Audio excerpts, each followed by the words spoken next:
सार्थ श्री ज्ञानेश्वरी अध्याय 14 सारांश गुणातीत योग. अध्यायाच्या आरंभी सद्गुरुस्तवन करून श्री ज्ञानदेव गीतेतील गूढ अभिप्राय स्पष्ट करून तो मराठी भाषेत नवरसांनी भरून आणण्याच्या कार्यासाठी कृपादान मागतात व 13व्या अध्यायातून 14वा अध्याय कसा निघाला याची संगती सांगतात व नंतर गीतार्थ सांगू लागतात.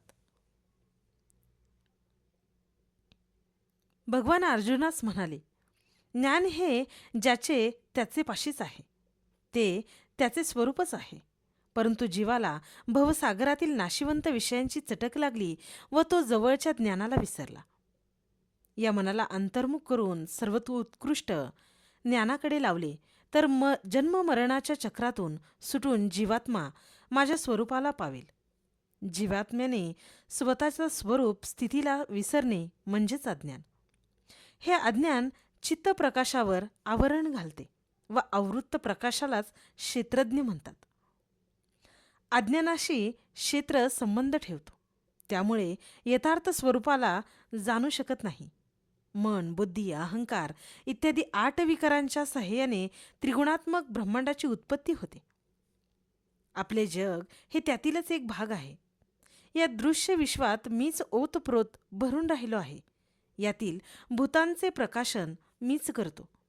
जीवाला यथार्थ ज्ञान झाले की वेगळेपणाने प्रतीत होणारे दृश्य जग मावळते. मात्र अज्ञानी जीव देहच मी. जन्म मरणादी देहाचे धर्म ते माझेच आहेत असे विपरीतपणे मानू लागतो. सत्व, रज, तमो गुणांनी जीव पुढील जन्मासाठी बांधला जातो. सत्वगुणाच्या वाढीने विषयाकडील मनाची धाव कमी होते, त्याचा विवेक जागृत असतो. पण मी सुखी व ज्ञानी हा भाव त्याचे ठिकाणी असतोच. या सत्वगुणाने ज्ञानी पुरुषाच्या कुळात त्याला जन्म प्राप्त होतो. रजोगुणाने स्वैरविषय सेवन इहपर लोकाची भोग प्राप्त व्हावे यासाठी त्याची धडपड असते. तो पुढील जन्मी काम्यकर्मे करणाऱ्याच्या घरी जन्मास येतो. तमोगुणाच्या आधिक्य असलेल्या जीव मोहग्रस्त, आळशी, विचारशून्य, मठ्ठ बुद्धीचा, भ्रष्टाचरणी, प्रमादी असतो. तो मृत्यूनंतर पशु, पक्षी, कीटक अथवा वृक्षाच्या निकृष्ट जन्मास जातो. सात्विक पुरुष पुण्य संपादन करतो. रजोगुणी लोकास मिळणारी फळे बाहेरून आकर्षक व सुख देणारी वाटतात, पण त्याचे अंतिम फळ दुःखच असते. तर तमोगुणी जीवाला दुःखाशिवाय कोणताच लाभ होत नाही. तात्पर्य, गुणांच्या आधिक्याप्रमाणे सुख, दुःख, स्वर्गादी फले प्राप्त होतात, पण आत्मा नित्यमुक्तच आहे. यानंतर अर्जुनाच्या प्रश्नाला उत्तर देताना भगवान गुणातीत पुरुषाचे वर्णन करतात.